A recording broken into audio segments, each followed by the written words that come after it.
खंडगिरी कुंभ मेलारे मुख्य आकर्षण पलटिले राजेश्वरी माँ और आईनजीवी सुरेश कुमार पंडा। खंडगिरी रे चली विश्व प्रसिद्ध कुंभ मेला। यह कुंभ मेलारे जोग देइछंती ओडिशा तथा भारतर कोणानुकोणरू अनेक साधु सन्थ। यज्ञ मेला शंख कीर्तन हरिबोल हुलहुली उछुली पड़ुछि खंडगिरी पहाड़। साधु सन्थक दर्शन बा आशीर्वाद नेबा पई श्रद्धालुंक प्रबल भिड़। यही भिड़ भितरे आमर नजर पड़िथिला एक स्थान रे जो स्थान रे थिले शताधिक श्रद्धालु। से स्थान रे आमे पहुंची देखिलु सुदूर नागवस्त निमापड़ार राजेश्वरी माँ और आईनजीवी सुरेश कुमार पंडा एकत्रित होइछंती। तेबे कोन थिला संपूर्ण घटना आसंतु जानिबा।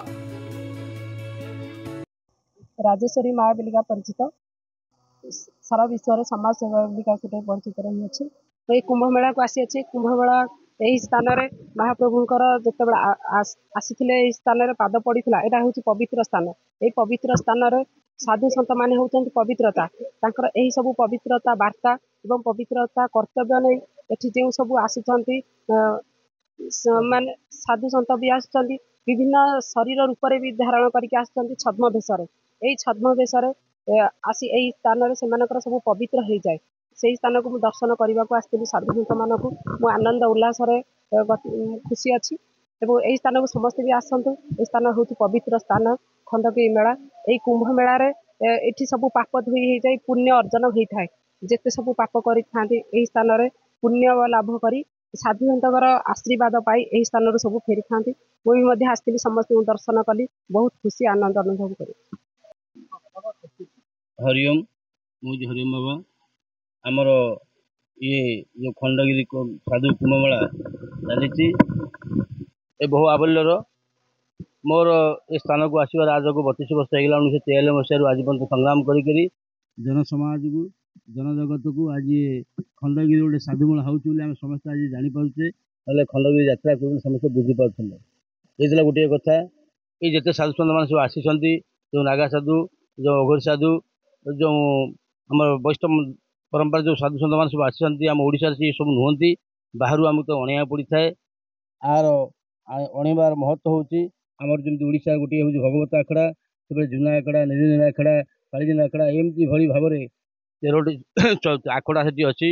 ये 13टी आखड़ा सहित सम्मत करके किसी नागा साधु लंगुली साधु एवं अघोरी साधु को आम आनी था।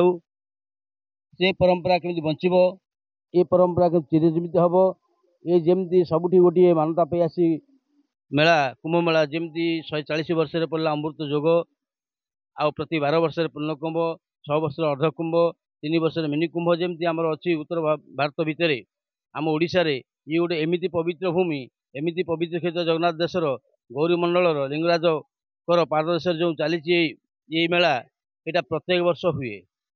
आर महत्व बहुत किसी अच्छी ये सबुड़ा किसी कही पारना कहीं जेहेतु चंद्रभगा को केन्द्र करी लिंगराज को केन्द्र करी आर जगन्नाथंकर अष्टकोण को अष्टचंडी की केन्द्रीभूत करी ये स्थान में साधु सन्त मान आसी जोग तपस्या ध्यान कर सिद्धिलाभ होता।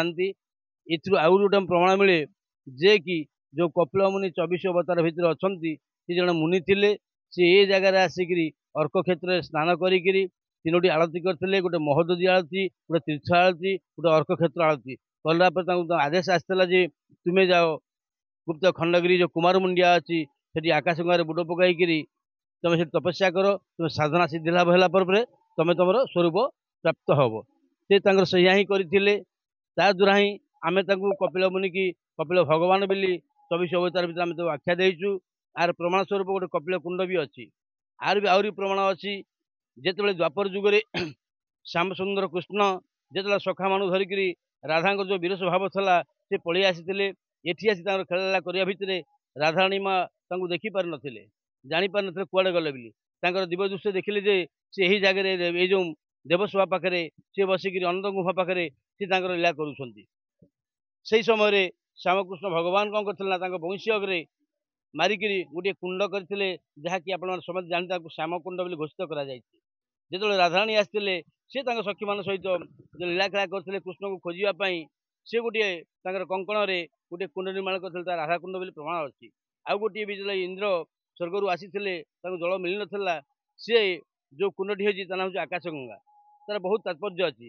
स्वयं लक्ष्मी सरस्वती आउ नारायण आसी पहुँचले जल न पाइबा द्वारा से बिंदु बिंदु कर जल स्रोत हो ଆଣିପାରିଥିବା ହେତୁ ତା ନାଁ ହେଉଛି ଗୁପ୍ତ ଗଙ୍ଗା ବୋଲି ଏମିତି ଅଛି। ଗୁପ୍ତ ଗଙ୍ଗା ଅଛି, ଅର୍ଜୁନ କୁଣ୍ଡ ଅଛି, ଭୀମକୁଣ୍ଡ ଅଛି। ଏଇଭଳି 12ଟି କୁଣ୍ଡରୁ ଆମର 7ଟି କୁଣ୍ଡ ଲୋପ ପାଇଯାଇଛି, ଅର୍ଥାତ କ୍ରମଶଃ ପୋତିପାତି ହେଇଯାଇଛି। ଆଉ 5ଟି କୁଣ୍ଡ ଆମର ଦୃଶ୍ୟମାନ ଅଛି। ଆର ମହତ୍ଵ ଏ 9 ଦିନ ଭିତରେ ଗୋଟେ ସପ୍ତମୀ, ଗୋଟେ ନବମୀ, ଗୋଟେ ଏକାଦଶୀ ଆଉ ଗୋଟେ ପୂର୍ଣ୍ଣିମା। ଯଦି ଆ ଭିତରେ ଯୋଉ ଏଇ ପଞ୍ଚକୁଣ୍ଡ ଭିତରେ ବୁଡ଼ ପକେଇକିରି ଦେବସଭାରେ ବସିକିରି ଅନନ୍ତ ଗୁହାକୁ ଚିନ୍ତା କରିକିରି ଅନ୍ତରାଳ ଚିନ୍ତା କରିକିରି ଯୋଉମାନେ ତପସ୍ୟାରତ ହୁଅନ୍ତି, ଧ୍ୟାନରତ ହୁଅନ୍ତି, ତାର ସିଦ୍ଧି ଲାଭ ହୋଇଥାଏ। ଏଇ ପରମ୍ପରା ଭିତରେ ଯଦବେ ଆମେ ଦେଖି ଆସିବା ଏ ମେଳାକୁ ଆମେ କାହିଁକି କରୁଛେ, ଏଇଟା ଗୁରୁବାଦକୁ ଲକ୍ଷ୍ୟ କରିକିରି, ପରମ୍ପରାକୁ ଲକ୍ଷ୍ୟ କରିକିରି ଆମେ ମେଳା କାହିଁକି କରିଥାଉ ନା, ଆମର ଏ ଦେଶ ଜଗତ ଭିତରେ ଯେତେ ଗୃହୀ ଭକ୍ତ ଅଛନ୍ତି, ସଂସାରୀ ଭକ୍ତ ଅଛନ୍ତି, ମାନବ ସମାଜ ଅଛନ୍ତି, ଜଗତର ଯେତେ ମାନବ ସମାଜ ଆମେ ସବୁ ଅଛେ, ସାଧୁମାନଙ୍କର ଦର୍ଶନ ଲାଭରେ ଆମର କିଛି ପୁଣ୍ୟ ହୋଇଥାଏ। ଏ ପବିତ୍ର ଭୂମିକି ଆସିଥିଲା ବେଳେ, କାରଣ ଦେବତା ମାନେ ଆସି ଯେହେତୁ ପାଦ ପକେଇଛନ୍ତି, ଇଏ ପବିତ୍ର ଭୂମି, ସାଧୁଙ୍କର ବାଣୀ ହିଁ ପବିତ୍ର। ଏ ଯୋଉ ଧୂନି ଚାଲୁଛି, ଏ ଧୂନି ମହତ୍ଵ ଭିତରେ ଯୋଉ ଭସ୍ମ ରହିଛି, ସେ ଭସ୍ମକୁ ଯିଏ ଲେପନ କରିଛି ତାର ମନସ୍କାମନା ଶୂନ୍ୟ ଆଶ୍ଚିନ୍ତାରେ ପୂର୍ଣ୍ଣାଙ୍ଗ ହୋଇଛି। ଜୟ ଜଗନ୍ନାଥ, ଜୟ ପଞ୍ଚସଖା, ଜୟ ମା ବାରଭୁଜି ଦୁର୍ଗା। मोर परिचय हूँ मु बाबाजी बंशर दास। मोर तपस्थान हूँ महेंद्रगिरी गजपति जिला। ये जो पवित्र क्षेत्र आम आज उपस्थित अच्छु, ये परंपरा क्षेत्र। ये जो कार्यक्रम चलती परंपरा है आसूला चली, ये कालक्रमे सुश्रुत अवस्था थिला। आज दीर्घ 32 वर्ष हम आम हरिओम बाबा जाऊ से महापुरुष मान आशीर्वाद माँ बारभुजी कृपारू तार पुनर्जीवित अनेक साधु सत ओडिशा ओडिशा बाहर बहुत साधु सत नागाठू आरंभ करी आमर दर्शनामी सन्यासी पंच संप्रदा सबू साधु सत उपस्थित अच्छा से दायित्व भल मंद से सुचारू रूपे बहन कर। आज ये साधु सन्थ सम्मिलन हबार मुख्य कारण मु आगुरी कही कहूँ चेतई दौर समस्त जनसाधारण को आउ जहाँ प्लानिंग करा जाउची ये हिंदू धर्म सनातन धर्म लोप करने 20 वर्ष भितर तमें बड़ बड़ुआ डाकी पार ना, बड़ बड़ कार्यक्रम कर षड्यंत्र चली हिंदू धर्म लोप करने। तेणु साधु सन्त साधु समाज आउ समस्त सनातनी हिंदू प्रेमी जदि एकत्रित न हेबे, धर्म उपर धारणा न रखिए, ये धर्म दिने नाश हम। जहाँ लिखिं महापुरुष, ये धर्म काले नाश जीव संसार कहीं न पाड़ एणु होइबे अल्पाउष पापे सकले जीवे नाश। आगे धर्म को रक्षा कर, तापर तुम भविष्य चिंता कर। अनार्य विधरी मैंने बसिक धर्म को नष्ट करने बहुत चेष्टा करते, मुसलमान आरंभ कर ख्रीस्टान देश शासन करते हजार हजार वर्ष। बर्तमान से बाबद पाले नहीं, बर्तमान अलग प्रकार प्लान चली जो प्लान को लोक मैंने जना ना भितरिया प्लान सब कौन चली साधु सन्त मैंने जानते, बड़ बड़ वैज्ञानिक गुप्तचर मैंने जानते कौपर भाव तार व्यवस्था कर।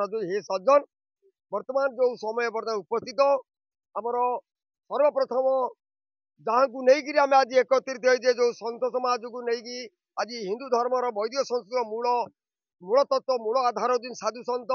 आम से साधु सन्त मान सहित मिसी आमर धर्म केमती रक्षा हम, आमर जो महामंत्र नाम प्रकाश करदे गले महामुनि से आसिक समस्ते बेकर माड़ीटे पकाओ, बाप माँ सेवा कर, सूर्य को मुंडिया मार, गोमाता को पूजा कर, गोमातार सुरक्षा जो गोमाता को रक्षा करने चेष्टा कर। खाली खाईदे पीदे बर्तमान सनातन धर्म ना लोप हो कहले अत्युक्त हेनी कहीं ना आम छिड़ा हो मुतिले बेकर माड़ी ना चेयर टेबुल खाइले घरे कुकुर माकड़ पाड़े गौर माता से विधर्मी नौ काटुचे आम देखी से बाट आसू आम पदे से कहबार ना केते लज्जार कथा। ये भारत वर्ष हूँ सनातन वैदिक संस्कृतिर देश। एणु आम समस्ते गोटी गोटी हूँ परमात्मा परम ब्रह्म। ये सज्जन धर्मटा केमती रक्षा हम, निजे मानवीय धर्मटा केमती पालन करेंगे से सचेतन हुआ। मुझे कहीकि मो कथा को सांग कहूँ जय जगन्नाथ जय पा। सुरेश कुमार पंडा, आईनजीवी ओडिशा उच्च न्यायालय तथा राज्य सभापति विश्व गो सुरक्षा बाहिनी।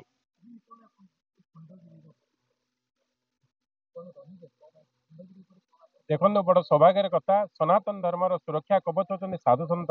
प्रत्येक साधु सन्तर आशीर्वाद ये धारापुष्ट रही। आपण जानतु यही साधु सन्त आज आम सी संसार रे समस्त मानव जाति क्या हिंदू कि अण हिंदू क्या नहीं साधुसंत आशीर्वाद समस्त मानव समाज प्रति रही जो साधुसंत आशीर्वाद रे समग्र विश्व रे मानव समाज कल्याण रे बंची आज से भली पवित्र क्षेत्र खंडगिरी महोत्सव ये खंडगिरी महोत्सव इतिहास रे रचना अच्छी जोटा कि विश्वर मध्य दिग्दर्शन होते खंडगिरी गुंफा खंडगिरी साधुसंत खंडगिरी बहुत बड़ ध्वनि जो होची ये ध्वनि वायुमंडल पवित्र होती या द्वारा वायुमंडल शुद्धि होती वैज्ञानिक मत कारण अच्छे ये सब कारण को नहीं आज जो खंडगिरी महोत्सव होती लक्ष लक्ष साधुसंत लक्ष लक्ष भक्त बस्तल एवं आम ग्रहण में समस्त साधुसंत को लेकिन जो कार्यक्रम चली एक सनातन धर्म उपादायक सनातन धर्म बंचले सारा विश्व बंचव आज सनातन धर्म को अणदेखा कर जो मैंने विश्व में बड़ कष्ट आड़ को गति कर मानव समाज रोगाक्रांत जदि मोर कहार कथा एभली पवित्र समय पवित्र स्थान